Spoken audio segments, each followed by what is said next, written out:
Bismillahirrahmanirrahim. Alhamdulillah wassalatu wassalamu ala Rasulillah amma ba'd.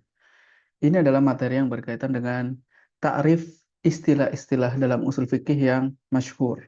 Tentu saja tidak semuanya, tetapi ini sebagian besar ta'rif untuk istilah-istilah yang sering didapati dalam kitab usul fikih yang disusun oleh Dr. Abdurrahman Al-Kharaz. Beliau menyebutkan ini bukan berarti ta'rif yang paling kuat atau penyebutan semua takrif istilah usul fikih, juga tidak ada penjelasan mengenai takrif tersebut. Ini hanya sekedar penyebutan takrif yang masyhur, terus siapa yang mengucapkannya? Siapakah ulama yang mengucapkan atau yang mengungkapkan definisi atau takrif tersebut? Yang pertama adalah usulul fiqh. Ma'rifatu dalailil fiqhi ijmalan wa kaifiyatul istifadati minha wa halul mustafid. Atau ma'rifatu dalailil fiqhi ijmalan wa kaifiyatil istifadati minha wa halil mustafid. Mengetahui dalil-dalil fikih secara global dan mengetahui cara beristifadah atau istinbat dari dalil-dalil tersebut serta halul mustafid, orang yang berijtihad. Ini ta'rif yang disebutkan oleh Al-Imam Al-Baydawi, dan asal dari ta'rif ini adalah disebutkan oleh Tajuddin Al-Armawi sebagaimana yang disebutkan oleh As-Subki dalam kitab Al-Ibhaj. Al-Armawi menyebutkan definisinya dengan mengatakan ma'rifatu dalailil fiqhil ijmaliyah wa kaifiyati istifadatil ahkami minha wa halil mustafid. Al-Imam Al-Baydawi yang disebutkan di sini tadi tanpa penyebutan al-ahkam, tanpa ada kaifiyatul istifadatil ahkam. Ini perbedaannya. Sehingga tarif yang seperti ini masyhur, ini adalah ungkapan yang disebutkan oleh Al-Imam Al-Baydawi. Kemudian al-bayan, dalam usul fikih ada istilah al-bayan. Al-bayan adalah ikhraju syai'i min hayyizil iskali ila hayyizit tajalli. Mengeluarkan sesuatu dari kondisi yang rancu, yang tidak jelas, menjadi at-tajalli, menjadi kondisi yang nampak, yang jelas. Ini takrif yang disebutkan oleh Al-Imam As-Sayrafi. Kemudian al-mujmal, mujmal adalah ma la yuqalu ma'nahu min lafzi. Suatu kata yang tidak bisa dipahami maknanya dari lafadznya saja. Terus bagaimana cara memahaminya? Wa yaftaqiru fi ma'rifatil muradi ila ghairi.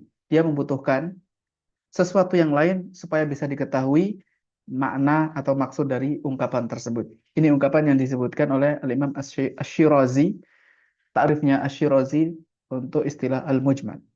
Kemudian al-hukmu syar'i adalah khitabullah ta'ala al-muta'alliqu bi af'alil mukallafin bil iqtida'i awit takhyiri awil wada'.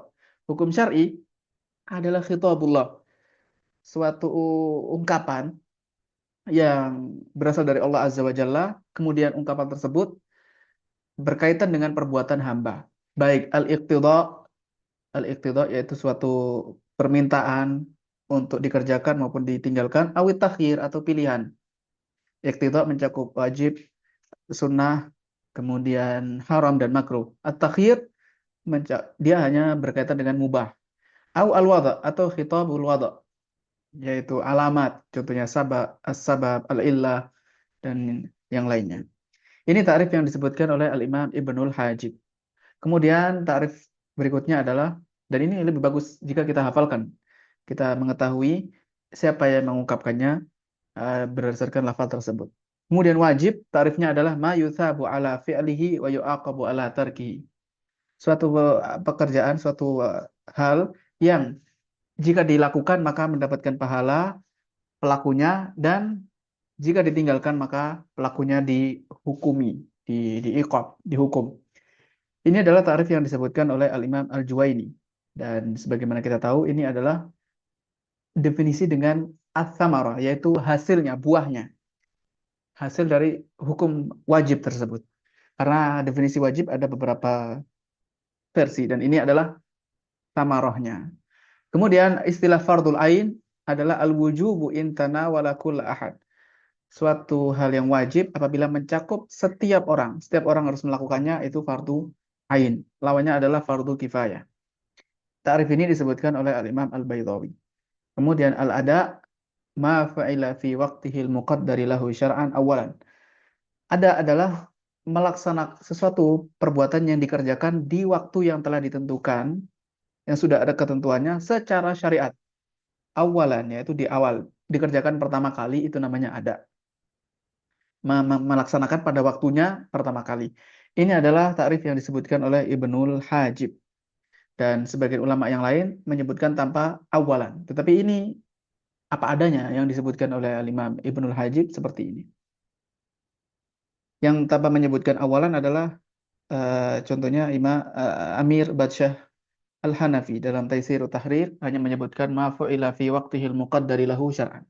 Karena nanti kalau sudah di luar waktunya maka disebut dengan al-qadha. Dan apabila dikerjakan lagi bukan awalan, maka masuknya ke i'adah, mengulang. Kemudian ar-rukhsah. Rukhsah itu apa?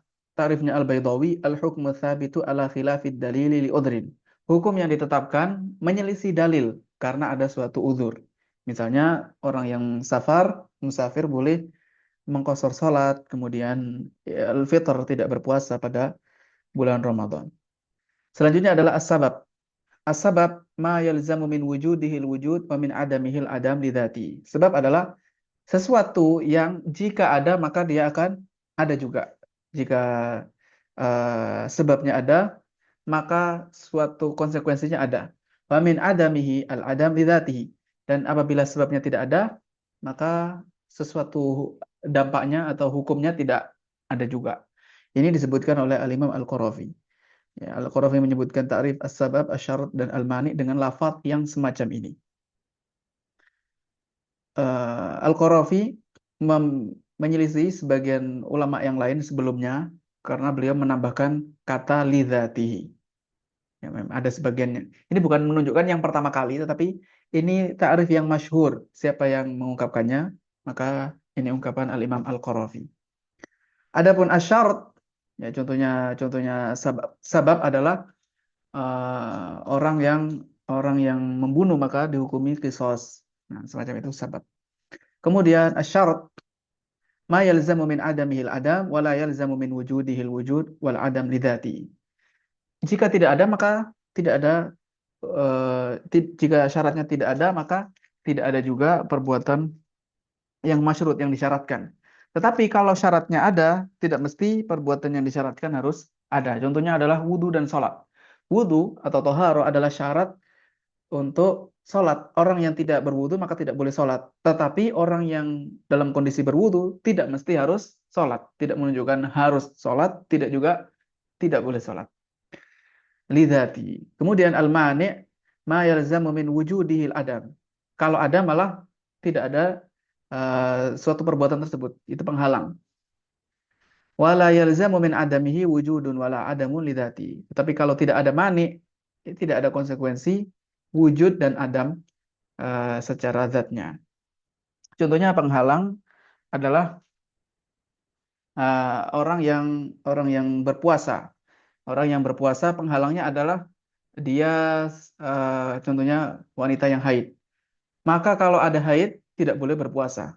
Tetapi orang yang tidak haid tidak mesti harus puasa. Puasa sunnah atau yang lain. Tidak mesti harus puasa karena bisa jadi ada suatu hal yang lain. Kemudian an-nasakh. Nasakh itu apa? Raf'ul hukmi syar'i bidalilin syar'iyyin mutaakhir. Ini ta'rif yang disebutkan oleh Al-Imam Ibnul Hajib. Menghilangkan, menghapus hukum syar'i dengan dalil syar'i yang datang belakangan.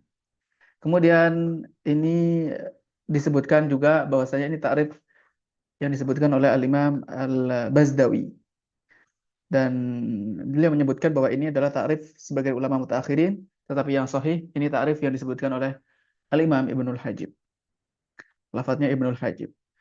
Kemudian al-ijma. Ijma itu ittifaqul mujtahidin min ummati Muhammadin sallallahu alaihi wasallam fi asrin ala hukmin syar'i. Ini ta'rif sadru syariah. Sepakatnya para ulama mujtahid dari umat Nabi Muhammad sallallahu alaihi wasallam di suatu masa sepakat atas suatu hukum syar'i. Dan ini mengambil faedah dari ta'rifnya Ibnu Tilmisani dalam Syarah Al-Ma'alim. Tetapi penambahan kata ini hukmun syar'iyyun atau di sini ala hukmin syar'iyyin, dengan adanya tambahan ini maka ini sudah menjadi takrifnya sadru syariah, bukan takrifnya Ibnu Tilmisani lagi. Kemudian al-qiyas, qiyas adalah itsbatu mithli hukmin ma'lumin fi ma'lumin akhar lishtirakihima fi illatil hukmi indal musbit. Menetapkan seperti hukum yang diketahui. Hukum maklum, hukum yang sudah maklum ditetapkan semisal itu juga pada sesuatu yang maklumun akhar. Contohnya contohnya adalah gandum dikiaskan ke beras. Dalam hal dia adalah harta ribawi. Lishtirakihima karena ada kesamaan. Fi illatil hukmi dalam illah hukum indal muthbit. Ini adalah ta'rif Al-Imam Al-Baydawi. Jadi karena ada kesamaan illah, ilahnya sama-sama makanan pokok. Dan ini ta'rif yang diambil dari ta'rifnya Al-Baqillani, tetapi lafaz semacam ini disebutkan oleh Al-Imam Al-Baydawi. Kemudian al-qiyas ta'rif yang lain, musawatu far'in di aslin fi illati hukmihi. Menyamakan fara' cabang disamakan dengan asal. Cabangnya adalah misalnya uang kertas disamakan dengan hukum emas. Fi illati hukmi dalam ilah hukumnya. Dan ini sudah mencakup 4 rukun qiyas. Fara', asal, illah, dan hukum. Ta'rif ini disebutkan oleh Imam Ibnul Hajib. Lalu qiyasus syabah. Qiyasus syabah adalah al-far'ul mutaraddidu baina aslain. Suatu fara' cabang yang mutaraddid, yang ada kemungkinan dia mengikuti salah satu dari dua asal. Jadi ada dua asal yang berbeda. Nah, fara'nya itu bisa ada kemungkinan dibawa ke asal yang A maupun yang B. Ini adalah takrif yang disebutkan oleh Al-Imam Al-Juwaini. Kemudian al-illah. Al-illatu al-wasful mu'athir fil ahkami bija'li syari la lidhati. Adalah sifat yang mempengaruhi hukum karena syariat yang menjadikannya seperti itu. Ini adalah illat. La lidhati. Bukan karena dia sendiri, tetapi karena bija'li syari. Ini takrif yang disebutkan oleh Al-Imam Al-Ghazali. Kemudian al-ima ini juga berkaitan dengan qiyas yang berkaitan dengan illah ya, ada al-ima al-munasabah. Al-ima fahmu ta'lil min idhafatil hukmi ilal wasfil munasib. Memahami illah karena adanya hukum yang disandarkan kepada sifat yang munasib, al-wasful munasib, sifat yang cocok untuk dijadikan sandaran hukum. Ini takrif al-Imam Al-Ghazali. Kemudian al-munasabah. Al-munasabah adalah wasfun zahirun mundhabit. Sifat yang nampak yang mundhabit sudah ada batasannya, mundhabit ya, bukan bukan hikmah karena di sini ada mundhabitnya. Yahsulu aqlan min tartibil hukmi alaihi ma yasluhu ayyakuna maqsudan min jalbi manfaatin aw daf'i madaratin. Secara akal, kalau hukum dibangun di atas sifat tadi, maka dia bisa menjadi tujuan untuk bisa mendapatkan manfaat atau menolak madarat. Ini ta'rifnya Ibnul Hajib. Kemudian di antara istilah-istilah berkaitan dengan qiyas juga ada istilah tahqiqul manat, takhrijul manat, dan tanqihul manat. Tahqiqul manat dengan definisi itsbatul illati fi ahadi suwariha. Ini ta'rifnya As-Subki. Menetapkan illat di salah satu dari bentuk-bentuknya. Kemudian takhrijul manat, ta'yinul illati min awsafin ghairi madhkuratin fi nassil hukm. Menentukan illah, menentukan illah dari sifat yang tidak disebutkan di nasnya suatu hukum. Jadi dicari, dikeluarkan ilahnya. Ini takrifnya Al-Qarafi. Adapun tanqih, maka ta'yinul illah min awsafin madhkurah. Jadi ada beberapa sifat yang lebih dari satu, kemudian dipilih salah satunya. Maka ini disebut dengan tanqihul manat. Menyeleksi illah. Dan ini beliau Al-Imam Al-Qarafi mengambil istifadah dari ulama yang lain, misalnya Al-Ghazali. Tetapi lafaz ta'rif dengan konteks semacam ini disebutkan oleh Al-Imam Al-Qarafi. Jadi memang sebagian ulama mengambil dari pemahamannya, mengambil dari ulama yang lain. Tetapi lafaz yang semacam ini itu tidak bisa kita nisbahkan kecuali benar-benar ulama tersebut yang mengatakannya atau yang menuliskannya. Kemudian ada muta'thir berkaitan dengan ilah, tidak mempengaruhi, maksudnya apa? Takhalluful illati ma'a jarayanil hukm. Hukumnya tetap berlaku walaupun tidak ada ilahnya. Berarti itu termasuk jenis ada muta'thir, dan ini menjadi qawadihu al-qiyas yang merusak qiyas. Lalu ada an-naqd. Naqd adalah takhalluful hukm ma'a wujudil illatil mudda'at. Ini dua-duanya ta'rifnya Al-Imam Al-Juwaini. Hukumnya tidak berlaku padahal ilatnya ada. Berarti ada an-naqd. Kemudian maslahah. Maslahah adalah al-muhafadzatu ala maqsudi syara'. Menjaga tujuan dari syariat. Ini maslahat. Definisinya Al-Imam Al-Ghazali. Lalu al-istihsan al-udulu bi hukmil mas'alati an hukmi nadhairiha bidalilin yakhussuha. Berpindah, meninggalkan hukum masalah dari yang semisalnya, yang seharusnya misalnya hukumnya halal atau hukumnya haram atau hukumnya wajib, tidak digunakan hukum tersebut bidalilin yakhussuha karena ada dalil khusus. Ini ta'rifnya Al-Imam Al-Karkhi. Kemudian ada istilah saddu dzari'ah, yaitu man' ma yajuzu, sesuatu yang asalnya adalah diperbolehkan tapi dicegah, dilarang. Alasannya khasyatal wusuli ila ma la yajuz. Karena dikhawatirkan bisa mengantarkan, bisa menjadi jalan untuk melaksanakan sesuatu yang tidak diperbolehkan. Saddu dzari'ah, mencegah suatu celah yang mengantarkan kepada sesuatu yang dilarang. Ini takrifnya Al-Imam Al-Maziri. Kemudian ada al-istishab, al-hukmu bi thubuti amrin fi zamani tsani binaan ala annahu kana tsabitan fi zamanil awal. Suatu hukum yang menetapkan suatu perkara, menetapkan suatu hukum fi zamani tsani di masa kedua, masa berikutnya karena dibangun di atas masih tetapnya sebagaimana di masa sebelumnya. Itu al-istishab. Ini takrifnya Al-Imam Al-Bukhari. Al-Bukhari dalam usul fikih, ini berbeda dengan Imam Bukhari dalam ilmu hadis. Kemudian istilah al-mantuq dan al-mafhum, ini takrifnya Ibnul Hajib. Al-mantuq ma dalla alaihi lafdhu fi mahallin nutqi. Yang ditunjukkan oleh suatu lafaz berdasarkan mahallun nutq yang diucapkan lafaznya langsung. Kalau mafhum la fi mahallin nutq, yang disebutkan yang diinginkan oleh suatu lafaz tapi bukan dari teks yang eh, nampak di situ. Dan mafhum ada dua, ada mafhum muwafaqah sama mafhum mukhalafah.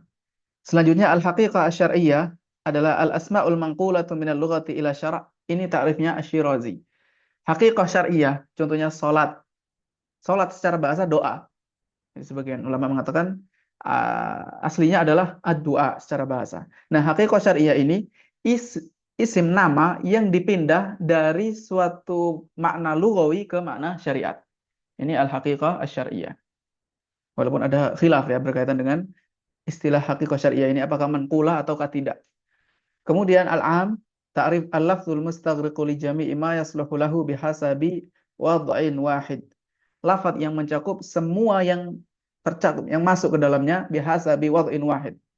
Berdasarkan penempatan wad' wahid. Ini ta'rifnya Al-Imam Ar-Razi. Dan beliau mengambil faidah dari takrifnya Abul Husain Al-Basri. Tetapi lafaz semacam ini disebutkan oleh Al-Imam Ar-Razi. Kemudian al-khas, lawan dari am adalah ma wudhi'a li syai'in wahid.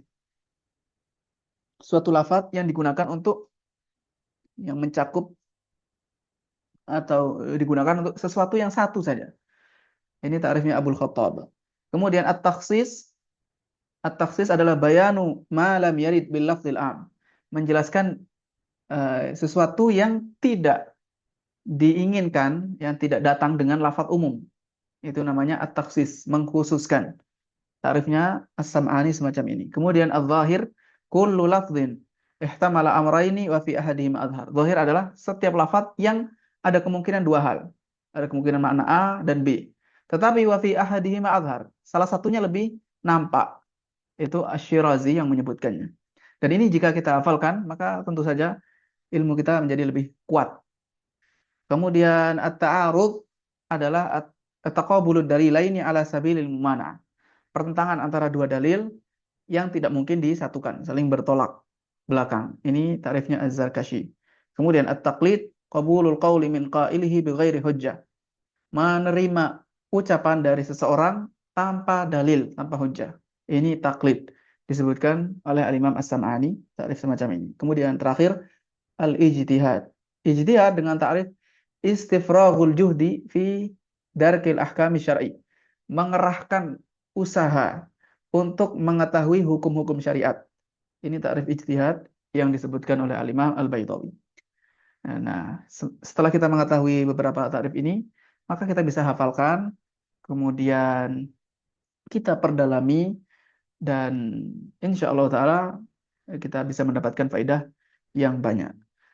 Semoga bermanfaat. Wassalamualaikum warahmatullahi wabarakatuh. Ala nabiyyina Muhammad walhamdulillahi rabbil alamin.